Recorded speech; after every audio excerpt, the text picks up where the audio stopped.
Thanks, everyone. Thank you so much. Mic's working okay? Yes. Thank you all for joining us on this cold and dark winter evening.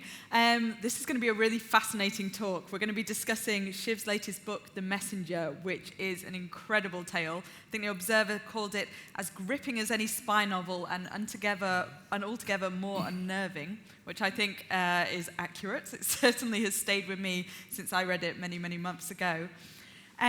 Just before we start, I thought I'd do a potted history of Shiv's career. Oh, God. Yeah, What? You didn't say you were going to do that. This is your life. So Shiv started his career as a reporter.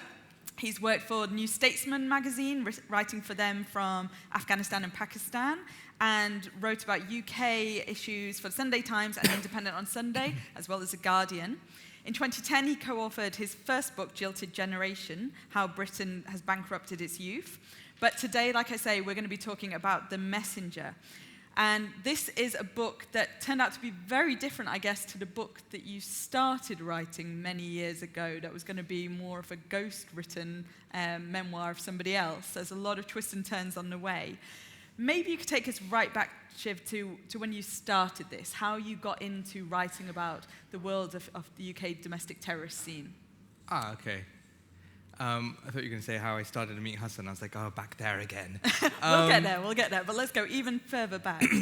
So, I'm trying to remember. Look, I was at university when September 11th happened. I think, when you're 18 and something like that happens, it's incredibly formative. So it's going to stick with you. And, I had a friend, actually, I won't name him, at uni. In 2000 or something, he's a real stoner. And he used to come into my room and while I was playing guitar, and he'd be like, oh man, that's so good. And then post-September the 11th, a few months later, the next thing we heard is he was fighting for the Taliban, which actually wasn't true. He was actually on campus, but he joined a very radical group and had started to promote jihadism writ large. So he joined the Taliban, basically, but in Britain, in essence. And that stuck with me. And actually, that became my first piece of journalism. I went to him and I said, look, can I do a profile on your group, Hizb ut-Tahrir? So that was the very first published piece of journalism that I ever did. It was about 3,000-word investigation. And it turned out they would, when you kind of pull back the curtain, you're like, what's it like to be in a sort of a jihadist group? And they were kind of lowest on the extremism scale, if you want. They were really boring. They sit around reading, rather like a Trotskyist group, like having these reading circles on the weekend, and they're like, we've never let anyone into our reading circle before. You're the first person in the world to ever be invited. And you're like, wow, I'm ready for this reading. And they're like at 45 minutes of like one paragraph in their book on their secret text. And they're like, we're going to go through this and learn it wrote.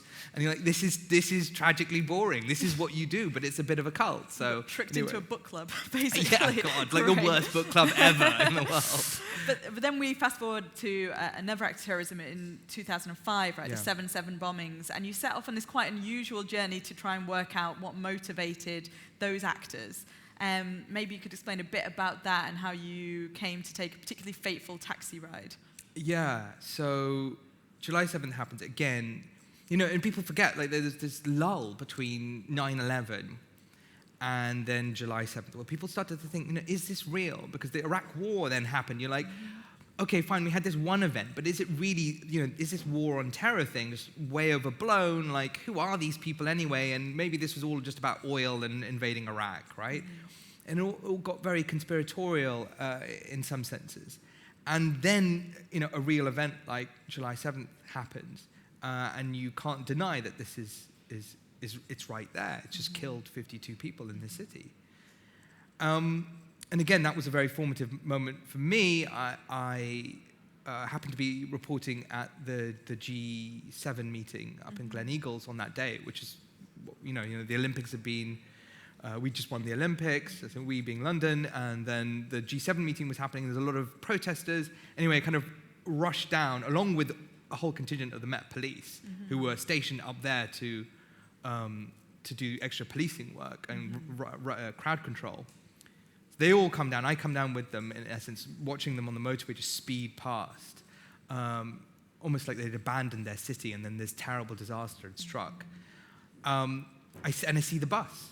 I end up sort of walking past the police cordons, and I see the bus, and it's right there, and you can see the blood of the passengers who've been killed splattered against the facade of the buildings.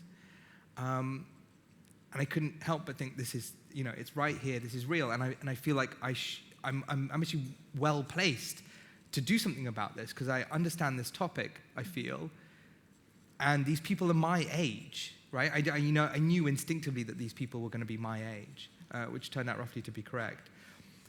So the BBC call, I'll keep this next bit short, and they say, look, about a month later, they say, we've got this very ambitious idea of doing a drama documentary, and we want to turn it around for the first anniversary of July 7th. We want to explain to the country why these people did what they did. And at that time, it was like, look, they must have done this because of the Iraq War. People got really angry. These people got really angry. They decided to make bombs and strap it on themselves and kill other people. And that's what happened. And the other thing was all about Islamism. And when you start digging in, as I started to do, you realize, actually, it's this whole sort of intercommunal dynamic going on. And it's actually very much about Muhammad Sadiq Khan, the lead bomber, and his father, as it was about anything else. In fact, that's really, bloody Freudian, isn't it? It's situated right there. He wants to marry this girl. His father won't let him because, according to very rural Pakistani culture from which they were from, he has to marry his cousin. He's already set up to do that. And that's what you find. And then that, he's lost his sense of identity. He refines it by joining a kind of Islamist group who tell him, hey, you can marry who you want, right? And he's in the cult. It doesn't take long. Should you want to talk about the taxi journey, or should we skip over it? No, let's talk about that, because it's really interesting. But so just to explain a bit further, so this was a kind of drama documentary for the BBC, right? Yes. So it wasn't kind of strict journalism as you might do if you were writing up a piece. You were trying to kind of get deep and understand the complexities of it to be written up in a dramatic, kind of semi-fictionalized way. Right, it's kind of that melding of fact and fiction, which has kind of then underpinned my life for about 13 years. Right. So when we started this, though, I didn't know any of this, and no one would talk. No one would talk in this area of Leeds called Beeston, which is where 3 of the bombers were from. Just a couple of streets, right? They were neighbors. The youngest being 18 and Muhammad Sadiq Khan being in his sort of late 20s. They all knew each other, and in this, must have about 250 people lived there, and they knew what went on. They knew the stories. They must have known. And they did, it turned out. But no one would talk. There's a conspiracy of silence. And that ended up leading to Hassan Butt. But eventually, after just literally kind of doing what investigative journalists do, pounding the pavement, talking to the taxi network, it turned out Muhammad Sadiq Khan had a brother. And no one knew he had a brother. Like, no one had reported this in, it's the biggest story in the country, and yet no one knew that he had a brother working, it turned out, as a taxi driver. So I talked to one taxi driver and I trade up information. I go, oh, look, I hear Muhammad Sadiq Khan has a brother, he's a taxi driver. You go, yeah, he works the night shift. Oh, great. Then they go to the next one and say, and he's got a brother, he's a taxi driver and he works the night shift. He goes, oh, yeah, his cab number's this and blah, blah, blah. So you trade up information. And one night I waited outside of Leeds station till about 3 a.m, I think, for a couple of nights in a row, and eventually he turned up, and I got in his cab, and I said, can you take me to Bradford? Because about as far a place as you can go in a Leeds city cab without drawing massive attention to yourself. It's about a 20-minute journey. He said, yeah. So we get in the cab, and it's 2 a.m, and I say, I'm a journalist working for the BBC. And he's like, all right. We chat, I tell him about this documentary that I'm doing, and without alluding to the fact that it's this, we get to the petrol station in Bradford, and he says, all right, you want to get off here? And I said, I know who you are. And he just turned around, and he sort of froze. And I thought, oh God, he's going to throw me out of his cab. It's going to be awful. I'm going to be stranded in Bradford. And he said, okay, I figured you're a journalist. I knew this moment would come. And we struck up a relationship that lasted about 9 months, where I would sit in his cab at night, pretending, even though he knew that I was a journalist, asking him questions about his brother, pretending to be a passenger. I'd pay him at the end. And he was comfortable with that, and he'd start confirming. He'd only confirm stuff to me. He'd confirm, if I brought him facts, he'd say, yeah, that's right, or no, that's, and he'd go off on one, he'd be like, no, that's rubbish, I can't believe it, someone reported that, blah, blah, blah, blah, blah. But slowly, bit by bit, I got the story from him that way. It's amazing. It's kind of like a deep throat, new kind of version. So I was 26. I didn't have anything better to do at 2 in the morning. Hang so around Bradford at 2 a.m. Yeah. Got you the story. He did drop me back from Bradford. He's like, do you want to go back home? I was like, yes, please. So you were just doing round trips at 2 a.m. Yeah. And so through that work and through your kind of other just, gumshoe reporting of talking to people on the streets, you start to build a bit of a network of who are interesting players in this world. And that brings you eventually to the door of a certain Hassan Butt, who will become this key figure in your life, I guess, and certainly the main protagonist of the book. Maybe you can talk about that very first meeting. You're trying to write this script, or at least inform this script. You need to talk to as many people as possible. What was it like knocking on Hassan's door that first day, and what do you remember of that first meeting? Well, it was the first phone call, really, and, there was a lot of, it was in that bit where I sort of mentioned that, no one would speak.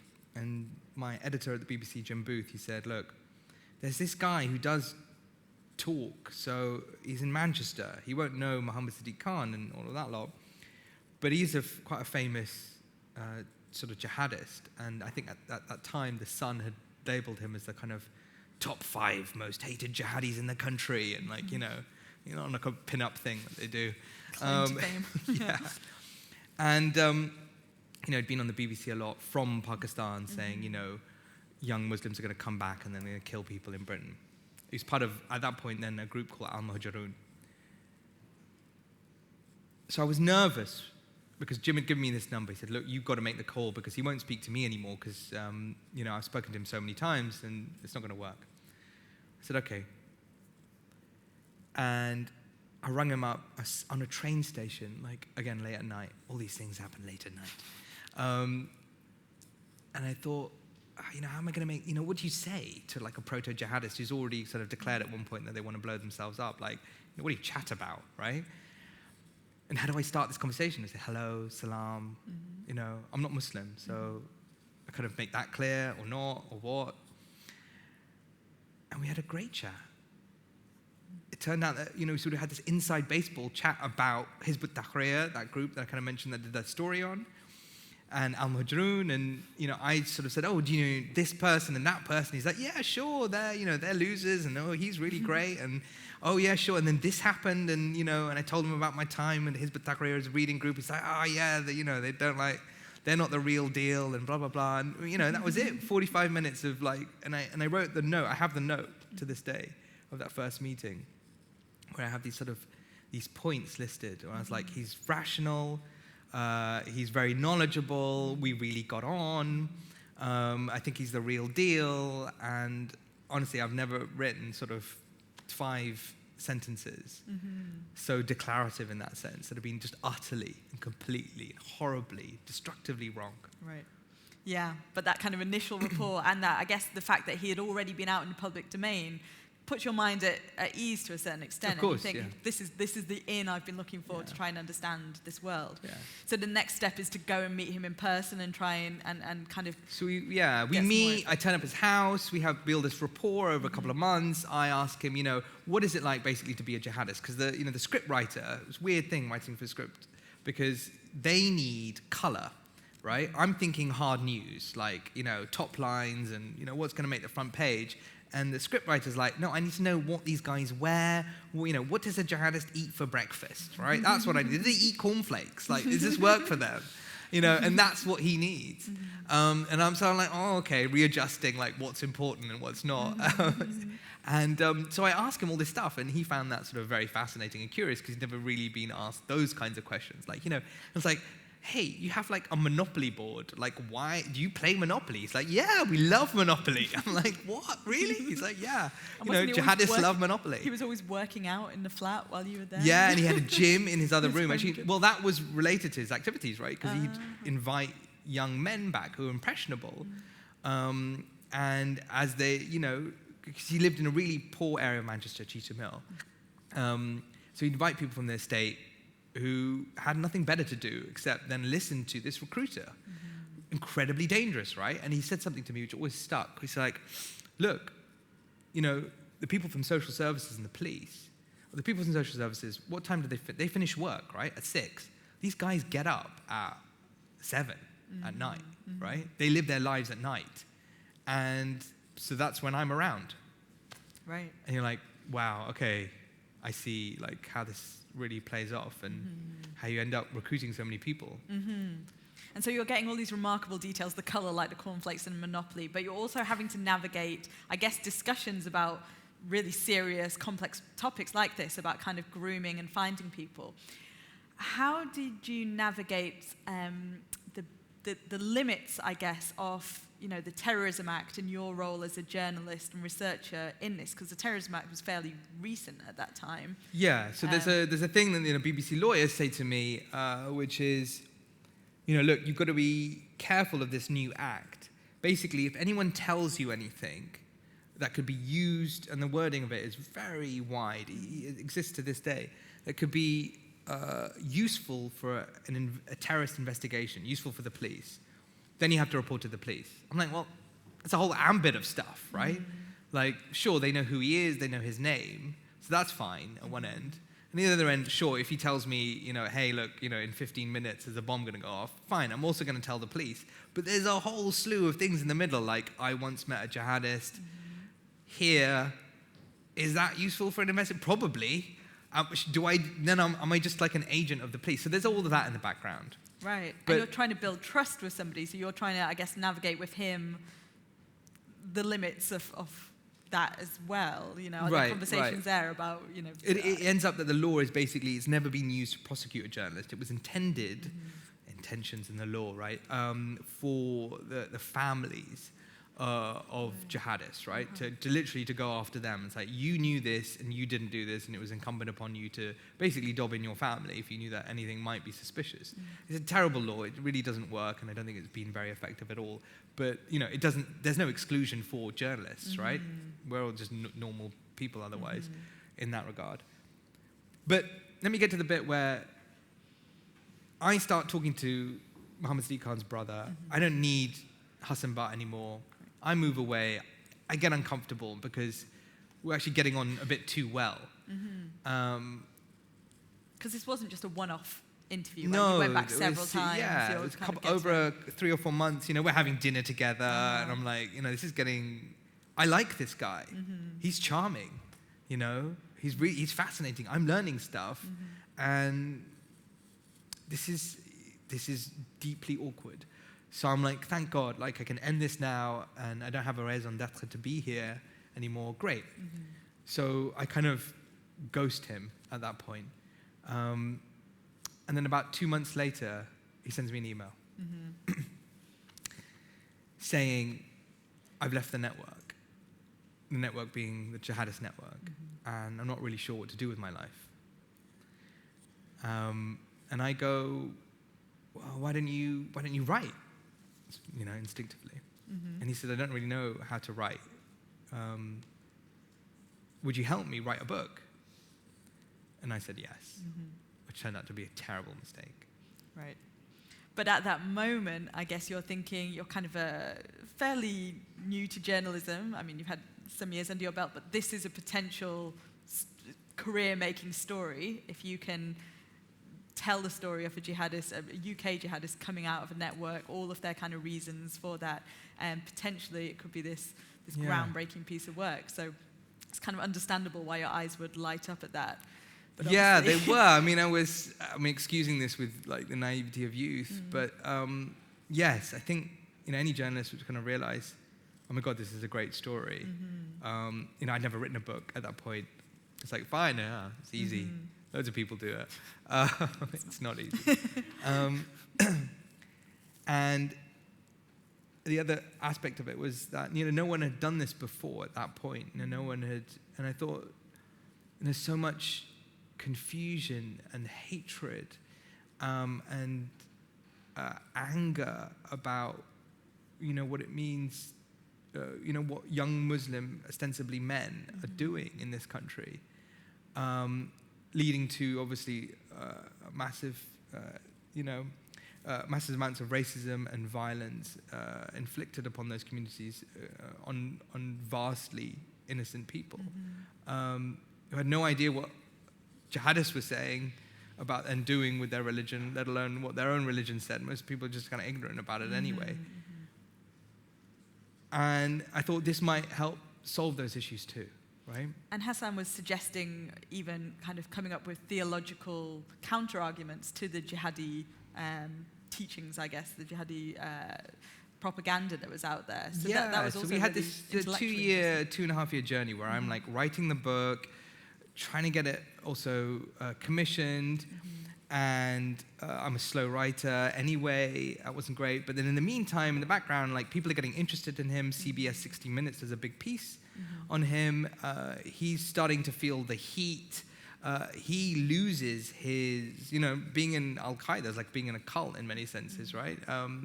Those reading groups for Hizb ut-Tahrir, or for him, the kind of society of sort of his family who were all sort of radicalized, and his wider community in that sense. He lost all of that all of a sudden, right? By sort of speaking out, by asking these questions. And he didn't know what to do with his life then, even more so, right? So the book was kind of giving him this route out. He became very dependent upon me. And that was also difficult and troublesome to kind of navigate. Maybe you could explain a little about Hassan's background, of what he told you, because obviously you're kind of ghostwriting this, so you're not really fact-checking, but there were some things you could look at, like the fact he'd been in Pakistan, how he told you lots of people had gone there after September 11th, and the kind of company that he was meeting in Pakistan and the kind of things he was getting. So that's a really good point. We haven't actually described then what he said to me. So his story was this. At 18, he'd had a very troublesome upbringing. Again, father, right? Back to that kind of very Freudian aspects. His father was incredibly abusive. He'd suffered a lot of racism growing up during that time, and I think he felt alienated. He didn't have a sense of identity, and again, a recruiter comes along who sounds very intelligent, university educated, from this group, Hizb ut-Tahrir, and he's like, great, I have another father figure in my life, kind of thing, and his search is one about finding father figures. He then eventually joins Al-Muhajirun because they're more glamorous and play to his sort of personal ego, and they have a much more charismatic figure leading them, a guy called Omar Bakri, who's responsible for basically most of the terrorism, domestic terrorism in this country. That's on the religious side. He then flies to Pakistan in 2000 and sets up the Al-Muhajirun, helps set up the Al-Muhajirun office there. Then, of course, September the 11th happens, and they have an influx of basically people wanting to join this war going on in Afghanistan. And it's, young Pakistani men who understand Pakistan, because that's kind of where their roots are from, in a sense. They speak Urdu, they speak the language, so they're comfortable with this. And they all just sign up en masse, like hundreds of them for sure. And they all flow through the Al-Muhajirun office because they can get bedding and board and directions. And he's running that office. So he's sending young men off to Afghanistan, in effect. He's young himself. He's speaking in the media as this kind of media person. His official title is the media spokesperson for Al-Muhajirun. But he's also funding and giving money to the Taliban. And he's funding, he tells me, then he gets embroiled in some serious jihadist players in Pakistan who then plot and carry out 2 major bombings in Pakistan, which end up killing a few dozen people. The first one at the Sheraton Hotel in 2002 that killed 11 French engineers, and the one just slightly after that, a couple of months later, in Karachi, which targeted the US consulate there, which ends up killing 12 Muslims, who just Pakistani Muslims on the street. Not a single American was even injured in that. And he kind of credits that moment as being a turning point in his thinking, right? That, what am I doing here? So this isn't a guy that's just running a book club out of university in Leeds. This is somebody who is deeply embroiled, who's telling you he has contacts with some of the top players and has been this media spokesperson, you know, kind of checks the boxes in terms of credibility, that there is a trail there, that he was there, he did do some of these things. And all of the people he's talked about, they're all in prison. And they do know him. And he's named in court documents, and people say, yes, and then Hassan Butt was there and he did this. So, you know, he's not just popped out of anywhere, in a sense. And so he, now turning his back on this movement that he's been so deeply embroiled in for so long, he's suddenly very isolated. He starts to see things like broken windows in his house, kind of threats to his person from his community. And then this CBS 60 Minute, like you say, this kind of propels him forward. And then suddenly he disappears off your radar, right? Stops taking your calls. There's a moment where I just get a text. And the text says, it's from one of Hassan's friends. Hassan's been stabbed multiple times. This is just following the CBS 60 Minutes. And I go up and I think, oh my God, this is, you know, the worst things happened. This guy has come out, he's spoken against the network, and these jihadists have found him, and as they warned him they would try and kill him if he spoke out. And it's happened, and it's my fault. It's partly my fault. But there's something off about it all, because I kind of go up and I can't find him, and he won't take my calls. No one around him will take my calls. I realize actually how little I know about his immediate circle of people, right?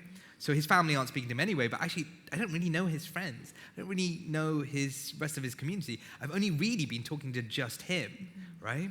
And doing this thing of being a ghostwriter, I'm just like, you know, faithfully taking all of this down, not being a journalist and checking this, right?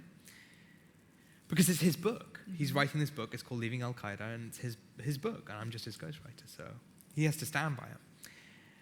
And I can't find him, and he tells me, look, just leave me alone, Shiv. And I go, no, I can't leave you alone. I need to know you're okay, but also this is for the book. At which point he goes, basically, screw you. I'm not some kind of, you know, piece of entertainment. I've just been stabbed. Bugger off. Don't speak to me again. I don't hear from him for about a month. Right. And you're feeling mixed emotions, am I right? So there's this kind of responsibility and guilt, but then also this inkling of suspicion. I'm like... Does this check out? Right. Really? It's, you know, he does speak to me at one point, and he sounds fine. Anyway, he comes after a month, he gets back in contact, and I was at that point I thought, you know, the book's over. I've spent 2.5 years working on this thing, and he's just that's it. He won't speak to me. He's angry, but he's also disappeared. But he won't. And the publisher's saying, when's the draft coming in? Come on, and you're saying I've lost the key writer. Yeah. And he explains. He said, look, I felt, you know, deeply mortified that coming out, speaking out against Al-Qaeda, and I'm trying to be non-violent, and all I can do is I'm just full of rage. I want to go and kill the people who tried to stab me. That's why I couldn't talk to you. I just needed to sort my head out. And he shows me the sort of these wounds on his back and his face, and I can see it, and I'm desperately guilty. I feel terrible, I doubted him in any way. Because you would put it to him, right, that there's different options that could have happened here. One is that you are a fantasist and this has all been I kind of sent this provocative email before, because I was getting desperate. And I said, look, you know, what's really gone on? Are you still a member of Al-Qaeda? Maybe you've never left. You know, maybe you work for the security services. I don't really, you know, what's going on, right? And he gets back, and that's when he actually contacts me, and he said, look, and give me a week. His scars and shows give me a week. I'll come back to Manchester. So I buckle down, finish the book. It's pretty much done. And then I got a knock on the door. And it's the cops. It's the Greater Manchester Police. So it's 7 in the morning. It's 10 to 8. And I, like good freelance journalist, I'm still undressed. Like, I'm in my boxer shorts and t-shirt. Like, why would I, exactly, why would I be working? That's no news before 10. Yeah. And so there's these 3 terrorism officers, obviously in full regalia. And then little old me in my boxer shorts going, hello. And I go, I'm thinking to myself, oh God, it's my bloody car again. Like this, I had this stupid like Renault car. It was always getting like bashed and thing. And, the police would turn up at my house and go, oh, sorry, sir, is this your car? Well, it's been in another accident. Like I'd just park it somewhere and somehow someone would just destroy it in some way or another. And I thought, God, this is a bit excessive. They sent 3 police officers from Manchester this time about my car. Is it about my car? And they're like, no, it's not about you. I said, what is it? And he said, we're here to talk to you about a book that you're writing. And I thought, Jesus, like what country do we live in? Like, why are the police talking to me about a book that I'm writing? I thought we could just write what we want. Like, why is this a criminal matter? They said, can we come in? I said, no, you cannot come in. Instead, because I knew what they wanted, which was my notes and my tapes and the book. I said, look, as you can see, I'm not really dressed. And you must have had a very long journey from Manchester this morning. I said, yes, we did. I said, great. there's a lovely cafe around the corner that does brilliant Golders Green. So I said, it's brilliant Israeli breakfast, like scrambled eggs, salad, go knock yourself out with breakfast. I'll get dressed. So they're like, oh, great. Yeah. So they go. I then hurry to take all of my notes and tapes, give it to my best friend, and send him to give it to a friend of his who was getting on the Eurostar, like in a few hours. So by the time they return, these tapes all my notes and materials are basically on the Eurostar to Paris, to end up at a friend's bookshop. They return, they do indeed give me this production order, and they say, look, we're going to take you to court, and you've got 2 days to sort your life out before we get the judge to order you to hand over all of this material.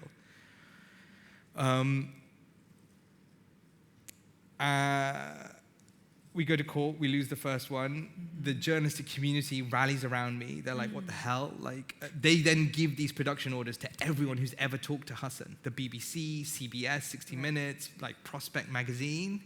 Because this is a bigger issue than just Hassan's story now. It's suddenly a fight for journalist ethics, this kind of test of protecting your sources and journalists having a responsibility and a legal right to do that versus this new piece of legislation, the Terrorism Act.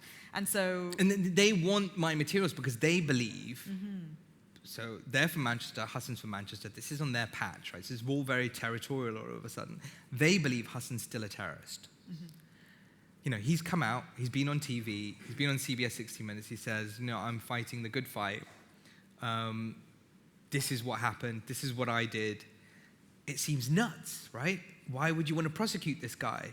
Great lesson to everyone else, right? Oh, leave Al-Qaeda and we'll lock you up, right? You can remain a member of Al-Qaeda in some way or another and you're fine for 5 years. But if you come out, and confess publicly, we'll definitely send you to prison. So the journalist community rallies around, and there are leaders written and letters supporting me, but also describing the insanity of the situation. And so they're losing the PR war.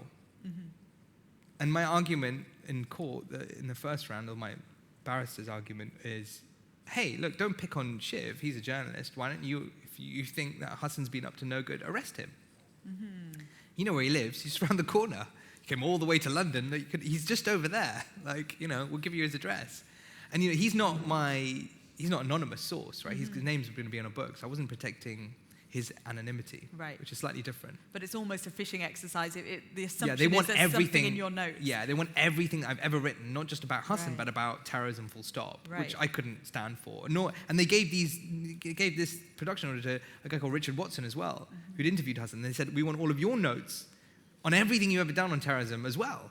And you can't do that to someone maybe you could get away with it roughly with a freelance journalist who's still in their boxer shorts at 10 to 8 in the morning, but not Richard Watson. He wears a suit from 7 in the morning, right? Sure. And, he's a serious dude, right? So they're losing the PR war badly. And then, of course, what do? Before this huge appeal in the High Court, in front of 3 very senior judges, they arrest Hassan.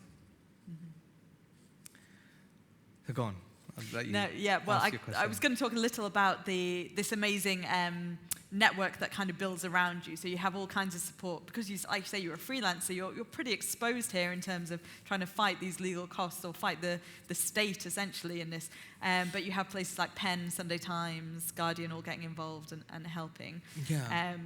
But still, it goes to appeal. And then, so then the next thing that comes out is that Hassan has been arrested and that he's talking and he's saying things that are wildly different to what he told you. Yeah, so after about 4 days in prison, I kind of, in custody, I should say, sorry, and he's being held under the Terrorism Act, so it's very different from just like regular custody, because we all know what that's like. So, it's kind of these very specialist conditions, and it's high security, so, he's permanently, he's shackled as he's moved from room to room, like, leg irons, the whole thing. They keep the lights on permanently because he's on suicide watch because he's obviously going to kill himself. And it's an interrogation technique, really, basically. And, there's no bed sheets, there's no nothing. He's permanently sort of kept awake and deprived and permanently questioned, and he can be held like that for days and days and days and days on end. Actually, at one point it was 28 days, which is a form of torture, and it got reduced to 14, and I think it still stands at 14, which is a long time, 2 weeks, held in a cell where you're not allowed to sleep. Anyone's going to break. Anyway, after the 10th day or so, they send me this fax, my lawyer calls, they said, we've got a fax from the police. And it's the day before the appeal. And she said, you've got to just read this. So I sit down, I brace myself, I start reading it. And it says, it's a transcript from the police interviews, which is bizarre because the police don't just give that stuff to anyone, right? Especially if they want to prosecute someone, they don't want to prejudice a trial like that by just handing this stuff out. And in the transcript it says, it starts to say, look, so, day 1, no comment, day 2, day 3, day 4, day 5, Hassan decides to talk. So, okay, what does he say? He says, everything I told Shiv was a lie. I never was involved in any sort of terrorism event in Pakistan. I was never a member of Al-Qaeda. I never met bin Laden. He never told me he met bin Laden, so that was a bit ridiculous. But I was doing it to scam Shiv. And I was like, hang on, this is desperately personal now. Like, he doesn't need to say this. What is he doing? Shiv was a patsy. He fell for every word. So did the rest of the British media. I stabbed myself because I knew that Shiv would be looking for proof, so I got a penknife and I got a friend to stab me in the shoulder. And I can still vividly remember reading that now, and like my eyesight just went blurry, and I couldn't comprehend what was happening anymore. And the very next day, I'm supposed to go in and effectively defend him as a kind of moral source who's doing the right thing, and yet now he's just stabbed me in the back, but I've still got to go into court tomorrow. I can't just pull out. Yeah. And everything just falls apart. And not only that, because I guess there's a part of you that might be thinking, well, maybe he's saying that to get out of it because he's under pressure. But there were even details, like about the stabbing, where he was meant to be on the day when he supposedly was stabbed, that kind of proved. Right, the police basically said, actually, you know what? He was visiting a friend in prison the day that he was supposed to be getting stabbed. Like, I'm ringing him, and actually, he's visiting a mate in prison. Yeah. And they know that. They've got to go on camera because it's a high-security prison. Like, they don't just let anyone in to, like, lark around, right? And he must have booked that months in advance. So, so there's a bit where, is he saving his skin, right? Yeah, sure, you don't want to get 40 years for an autobiography that hasn't come out yet, right? Fine, I get that. But then there's the bit where he's like, and I scammed Shiv, and Shiv fell for it. And I'm like, you don't need to say that part. Then there's the bit about the stabbing. And I'm like, well, hang on. First of all, like, getting stabbed isn't a crime, right? That's not the crime. It's the people who do the stabbing, that's the crime. So why are you talking about it anyway? But now I know that it's a fake. So now I know you're also a fantasist. You're a fantasist. You've definitely made stuff up because you told me you stabbed yourself, right? if you're willing to go to that lens, what else did you lie about? Maybe you did lie about everything. And then I don't know I'm back to day one with the BBC. Like, what is fact? What is fiction? Where do those lines blur? It turns out everywhere and in every way. It makes me feel sick thinking about it. I'm a journalist too, and the idea of that happening is just... Don't puke on stage. Devastating. And if you do, I know, puke that way. devastating. But then not even that maybe your career has just been blown up, and somebody who you almost consider a friend that you've got to know has just betrayed you in such a... Well, there's this thing about confessions, right? And, when no one does this with their friends. You might have had friends for, 20 years, and you'll never have done this, which is to sit down for months on end and ask them about their life, dedicatedly, taking down every single detail, right? And what does that do to the confessee, to the person in my situation where I'm hearing it? It makes you close to them. It makes you really close, because you have to understand their life. You have to embody their life as their ghostwriter. You can't help but being close when someone hands you private information after private information about themselves. He was a brother, and he was doing something I thought that was amazing. He was going out and standing up against Al-Qaeda, our sworn enemy, right at that point. And he was like, I was a member, and they are wrong, and this is why, and I'm going to fight the good fight. And then this. So not only have you had the rug completely pulled from under you, the next day you have to go into the appeal? It's deliberate. I mean, it's not just high drama, like by happenstance. The police did it this way. Right. So they're kind of trying to undermine the case a little. But are you not tempted to just wash your hands off him? Say, take the papers, take the notes? Well, right. I mean, this is what I wanted to say. And Rona, my lawyer, was like, look, you're not doing this for Hassan, actually. You're doing this as a journalist. Like, I didn't realize this at the time, but the police had taken me to court over a piece of law that had never been fought over before, right? The new Terrorism Act. So if I just quit, the law would have been written in a horrible way and would have affected all journalists thereafter.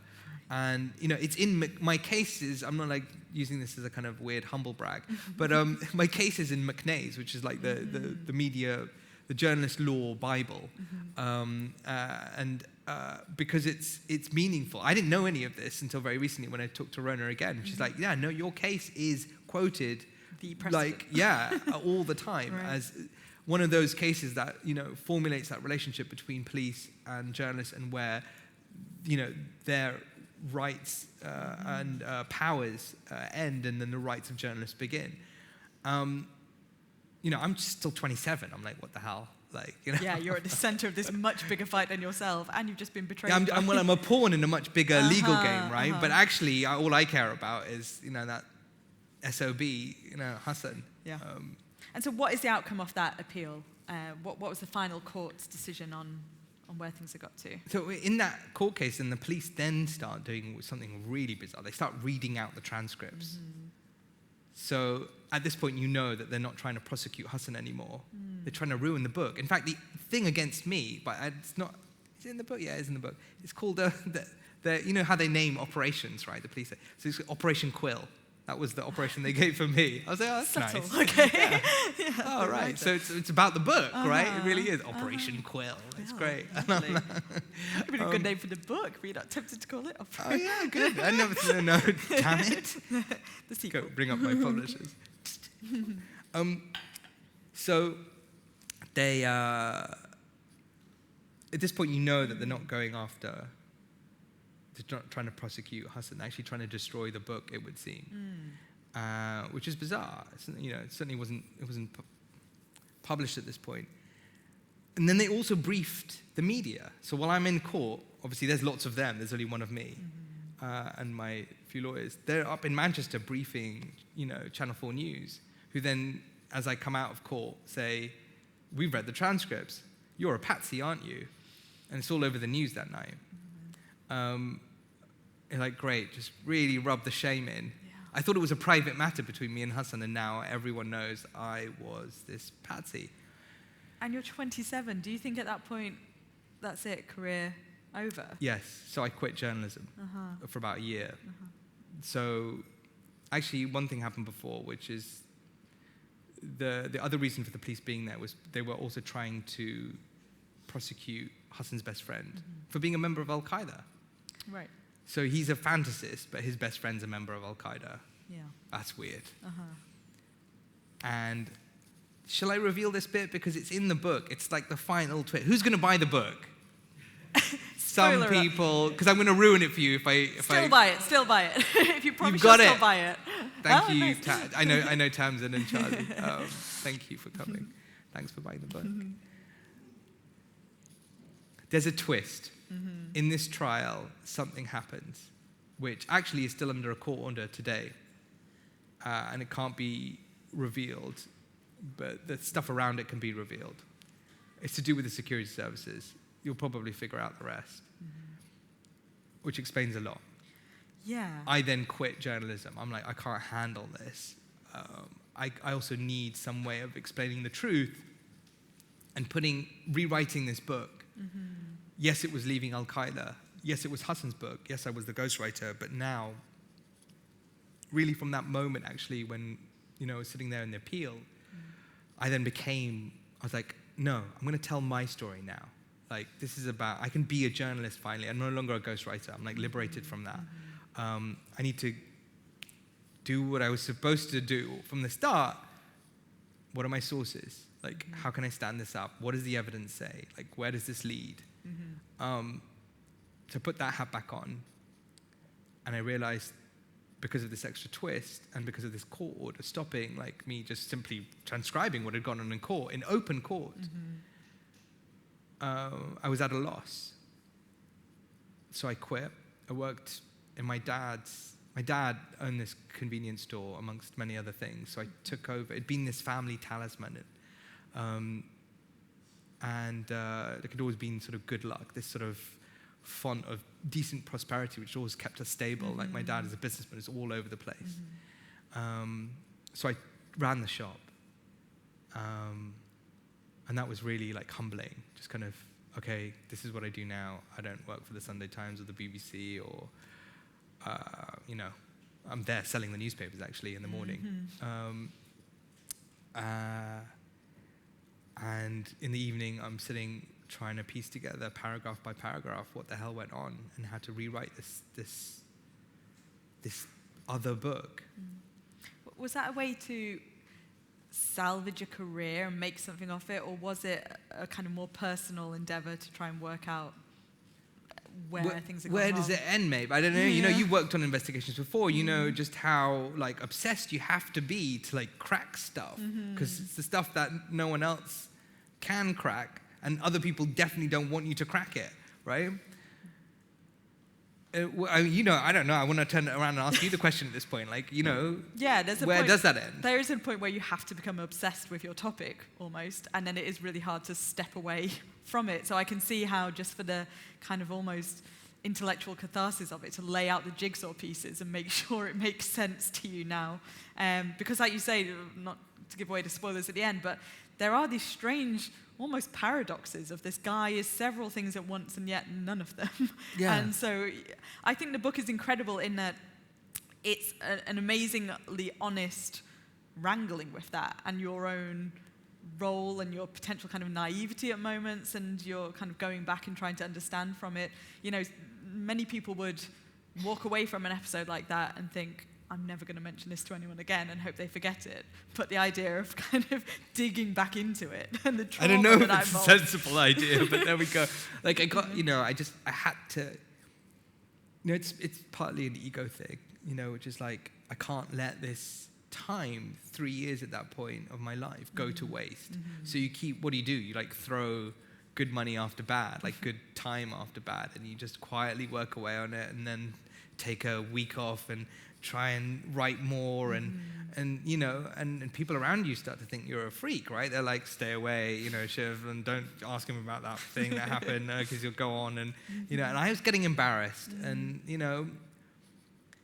and the best thing to do at that point is to just leave it for a while, walk away, like just put it on a shelf, collect your thoughts. So I got a job in the Guardian eventually, and I wrote something completely different. I wrote another book in 3 months, Jilted Generation, as you mentioned, on economics. I actually some of the rage from that book like went into that one. Nice. The emotion, I like that. Okay. Yeah. And to write it in 3 months, you must have had some fire burning in you. Yeah, I really did. Impressive. And then I was writing, front pages again for The Guardian, and I felt great, like brilliant, I'm worth something, and I didn't screw up my life entirely. But then, back, I'm like, oh yeah, but I could make a story out of this, and maybe if I tell my editor about this guy called Hassan Butt, like he'll be really like, no, terrible idea. But I mean, thank goodness you did, because it's such a powerful work and just a fascinating story, even though it went wrong in the worst possible way almost. It almost is a better story for us as readers for that. So thank you for your honesty and truthfulness. I'm going to open up to questions in a couple of minutes, so do get thinking if there's anything you want to ask. But I was going to say, can you turn the mic down for a second while I cough horrifically? Everyone shield your ears. Do you need more water? Are you good? I think so. You're good. I want to hear firstly about the podcast series that's coming up. So get reading the book quickly, because there's a podcast series coming if you don't want spoilers for that as well. But tell us a bit about that. So for the book, I interviewed Hassan on a terrible dictaphone. God, my producer for the podcast hates me. He's like, why didn't you just get a digital dictaphone like all those years ago? Look on those one of the little analog ones, with the tiny micro tapes. With the tape? Yeah, with tape. I've got these. I've got all the Historic, tapes. wow. Yeah, they're so collectible. And I always thought it would make a better podcast than a book. Don't let my publishers hear you say that. Got to cut that from the film. And because you can hear him, right? You can hear him lie. And everyone lies, right? Everyone here has told a lie. And if you don't admit to that, you've just lied. But very few people lie like Hassan. So how do most people lie? They lie, there's kind of things what we call white lies. Or they lie to kind of smooth over other social situations, or get out of trouble in some way. Hassan lies because he's filling a hole, right? This is how fantasists lie, or people who sort of are psychopaths in that sense. He lies because he needs to make himself whole. He needs other people to love him and like him, so he makes things up. It comes from inside him. It's so fluid. These stories just appear in his mind in that sense. So he's not troubled like you and I would be with trying to piece together the details that would make the other things fit around it. It comes from, it's inspired within. It's just like poetry to him. All to be, in a sense, loved, to fill this sort of hole of being wanted and needed. And that's how he lies. And quite remarkably, too, like and you can hear it. That's what you can hear it in his voice, right? It's even the wonderful. Consistency of it, like to do that even for an hour-long police interview is tough, but to do it for, you have hours and hours of tapes. 2 years, right? 2 years, 3 years. telling you these rich, well, the thing is that stories. some of these things weren't lies. So it turns out I found eventually the FBI agent who knew everything. Let's just put it this way. He's actually not in the book. I got to interview him for this podcast. Oh, amazing. He's the guy who brought in Hassan's sort of friend in Pakistan, this guy called Junaid Baba. It gets a bit complicated, but one of those jihadists who was hanging out with in Pakistan. And it turns out, actually, Hassan had been involved in serious terrorist events. So I managed, but he was also a fantasist, but also maybe he was also a spy. What a fascinating character. Yeah, absolutely. Now I feel like I'm like in a privileged position. I'm like, great, I managed to actually meet this guy before. Of course, the end is he's now in prison. Right, he gets his comeuppance. Yeah, one God, way it or just another. keeps getting twistier and twistier. Sorry. But no, explain how he gets his comeuppance, because it's not what you would think. Common fraud. eBay, that great repository of fraud, it turns out, for Hassan Butt. So he sets up a business and starts selling Christmas jumpers. And I was like, what the hell? Like, I got a friend who, he's like me, but did the filming, like he was a documentary maker and was filming Hassan, and then all of this blew up for him as well. And he rings me up, he's like, you'll never believe it, Hassan's making Christmas jumpers, and he's selling them on eBay. I'm like, no way, really? Like, who knew? Like, that's what happens when you go through this twisty journey with jihadists. And it turns out that actually that was obviously just a ruse, and this same outlet then starts selling stuff just before Christmas, like computers and phones, and they never arrive. He makes £1 million, as was alleged by the police, and no one knows what that money is anymore. And he got sent down for 13 years. I mean, it is stranger than fiction. Like, I'd say you couldn't make this up, but Hassan probably could. But the judge at that trial said, I find it almost impossible to decide when you speak whether or not the truth is falling from your lips. You're a man who has woven a complex tapestry of deceit throughout your adult life. And so this is a book that attempts to pick apart that complex tapestry and work out just how it is that somebody could be taken in by it, I guess. So I would love, on that note, to open up. There's probably a wealth of questions. Does anybody want to start us off? There's one over here. We have a roving microphone, so we have to wait. So if Hassan invited you to visit him in prison to tell you the real truth, would you go? Great question, Yeah, Dan. great Thanks. question. And you did have a showdown with him of sorts. Well, right, so we had this like last conversation. I mean, there's always these last conversations, I guess, in a sense. And, you know, he said something to me. He said at one point, you know, Shiv, I don't really know who the real Hassan Butt is anymore. I don't know who I am. Because he played all of these different roles, as you'll find out if you read the book. So he's like the last person you could ever ask, you know. I mean, he condemned himself as a professional liar to the police, and then again in court. And so it'd be pointless trying to ask him. He says there are these tapes which prove everything, right? And I'm like, oh yeah, there's these tapes. And I'm like, Shiv, you sound like a freak. Like, you know, you're obsessed, and like you're going to get to the truth. Like, you're being led down the garden path again. So would I meet him in prison? Yeah. I'd sit down with him again. Do I expect to hear the truth? No, because he's the last person who knows anything about himself. Have you heard from him since the book has been out? Does he know that it's published? He knows it's published. And I went to, you know, I did what I should have done ages ago, which is to ask people around him. So, you know, who is Hassan Butt? Right?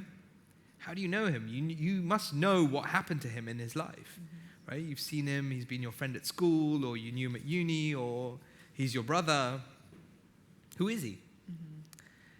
And it didn't take very long before they were ringing up. It got them back to the family, and no one would speak again. They'd all been threatened. I got told this by someone who was willing to say this much at least. I just got threatened by the Butt family, and they scare the crap out of people, basically. Everyone knows that you will, you know, get beaten up. They're a mafia family, basically, in that sense. Did you have any trepidation yourself, I guess, of writing about something, I guess, a general area that's so fraught with danger, but also an individual who might have scary connections? No. I don't know. I don't know if that makes me really idiotic and stupid. Probably does. Like, sure. I mean, I've done more dangerous things than, you know, just going to a jihadist house in Cheetham Hill. Sure. But even then, I don't know. Why?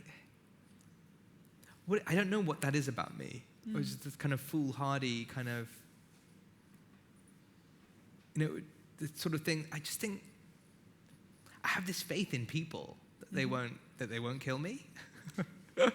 Like, I've sat down with Muhammad al-Masri and Abu Qatada in Jordan with people who are armed. Can I tell you this story? So we go to this out-of-the-way village where Muhammad al-Masri, who's basically Al-Qaeda's spiritual leader, along with Abu Qatada, who, if people vaguely remember, was the guy that Theresa May, as Home Secretary, was desperately trying to deport for about a decade. Also labeled by a Spanish judge as Al-Qaeda's spiritual ambassador in Europe. And he's called Abu Qatada because his son is called Qatada. And so I end up at his house being served tea by Qatada, the son. And Abu Qatada is huge. He's a really big guy. And, his friend, Muhammad al-Masri, is this very thin, wiry guy. Qatada's very, he's got a very high voice like this. He speaks like this. And I don't know why. But he's huge and lumbering. And then you've got this very kind of almost kid-like, tall, wiry, like Muhammad al-Masri going, no, speaking a mile a minute. And you're like, this is such a bizarre coupling. And yet, and they were there. They invited me and The Guardian, ostensibly, to have a bitch about ISIS. Right? They're like, these guys, they're ruining the jihadi cause, right? They just kill anyone. You're like, you're from Al-Qaeda. This is crazy, but fine, we'll hear you out and write it down and put it on the front page.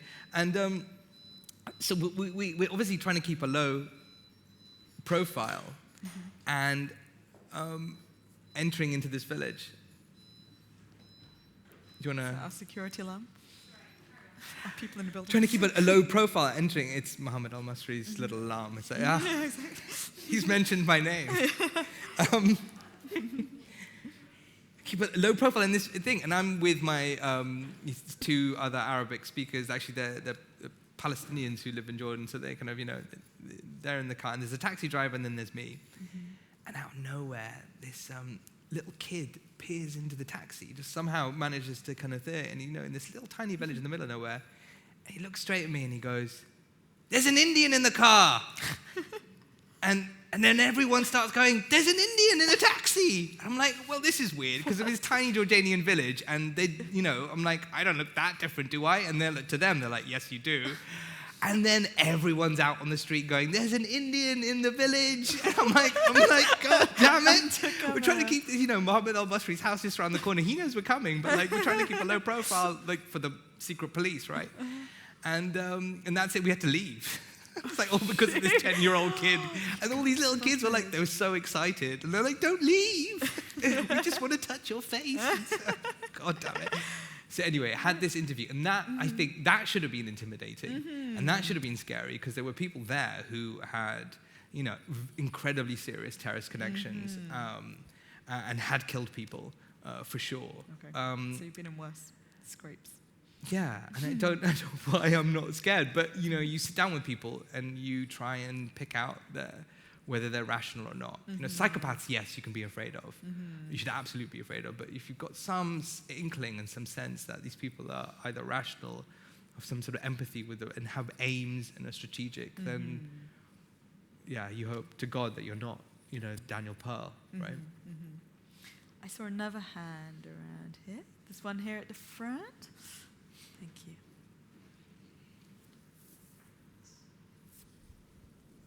Just wanted to ask, so you mentioned you didn't know anyone in his inner circle. Were there any other such warning signs that you look back on now that you think, or maybe I should have interrogated a bit more or looked into a bit more? Great question. So many warning signs, right? And, there's little exaggerations. Again, it's a form of lying, right? But it's the kind of thing that you pass over, or you think, that's fine, he meant, he says 50 people were there, but probably 20, right? Or this or that, it didn't quite happen like this, but he's doing it for the story. And you're like, I get that motivation. So kind of put those things to one side. And there were just little things that didn't add up. And, Maeve, you'll know this, there's this traditional red top thing, which is you get a story and it's great, and what you don't do is pick at it, right? Fine. You just put it on the front page, and you're like, great. Don't ask too many questions, otherwise the story will fall apart, and then you can't print it. And It's not the best way to do journalism. no.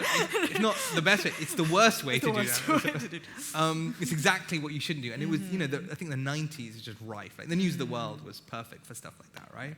It was built on that, in fact. And that's fine. I'm not libeling anyone because it closed itself down for that reason. And I think there was a little bit of that with me.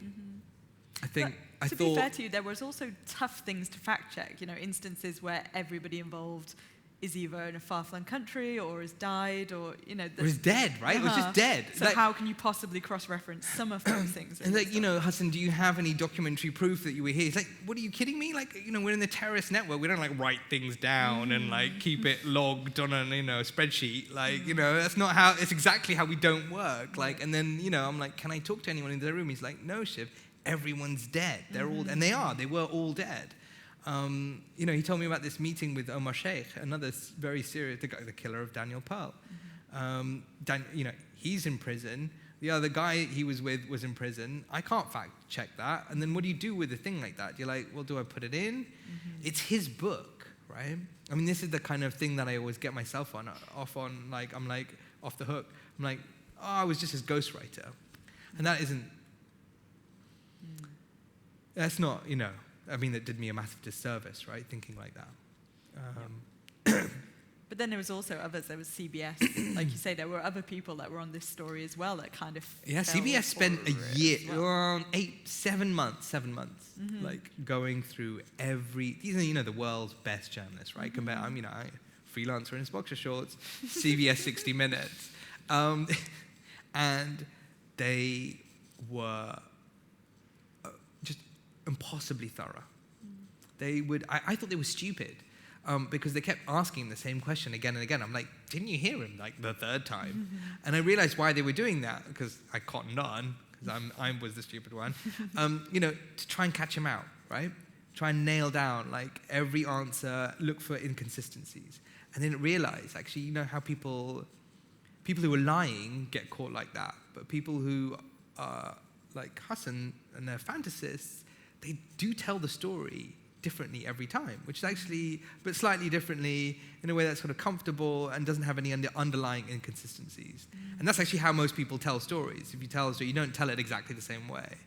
And anyway, they were very practiced, and I thought, well, if they've checked him out, it should be fine for me. But again, that's not how you should work. It's not ideal. No. But I guess I love your wonderfully British understatement. Yeah. Not ideal, It's not not perfect. ideal. Yeah. Check your sources. Do we have another question at all? Anyone else? I guess I would like to know, following on from that, has it changed the way that you do journalism, that you approach journalism? In the aftermath of that, did you agonize over every single possible factual detail in each story? How do you possibly move on? Right, did it kind of make me a better journalist? I think so. I mean, I think, for a long time I was just embarrassed. And I didn't want to talk about it with anyone else. And, and other people knew as well that this kind of had happened because I was in the public eye. And then, at one point at the Sunday Times when I was doing some shifts, someone came up to me and they're like, oh yeah, how's Hassan Bar, right? You're his Patsy, kind of thing. I was like, oh no, and you just feel like everyone's staring at you, and then they're not, but that's how you feel. So it was painful, but I think, it taught me a lot about not being friends with your sources. That's the worst. It's one of the worst things I think a journalist could do, is be friends with a source. It's actually, I've done training for investigative journalists here and, in Turkey for Syrian journalists. And I have this one slide, which I just literally I click the thing and it just repeats again and again. Don't be friends with your source. I'm like, because it's a trap that you kind of can fall into. Which is you have you'll know this as well. You have an emotional connection because not all sources are kind of some sources are people you have to protect. You have to protect their anonymity. I've had lots of sources like that, where you feel responsible for them, because if it turns out someone figures out who they are, they'll lose their job and their livelihood, and half the time they don't really understand the consequences, and so you have to kind of educate them. So you're like a paternal or maternal figure to them, and that makes you close, right? That makes you close. Yeah, and you've got to build trust. And, if You've it's got to a build reluctant trust. source, you've got to You've got to wheedle them. things out. You're like, I am your friend, because if I'm your friend, you'll tell me stuff, and then I can betray you. And so that's also awkward. So, but if you become friends with them, suddenly, you're not a professional anymore. You're not the person you should be, which is a journalist. So I definitely learned that lesson. Yeah, that's a good lesson, for sure, and certainly comes through in the reading of the book. If there's any more questions, one last chance. If not, then I think we're going to move to an opportunity to purchase said fantastic book, and I think, Shiv, you're going to be signing some. I thought we were going to have alcohol, no? And hopefully some Yeah, I'm alcohol signing too, the to book, yeah. smooth Should the sign signing the book. process. But I guess before we do, can we just have a round of applause for Shiv Malik and his fantastic book? Thanks, Thank you. Mary. That was great. Thank you. Thank you.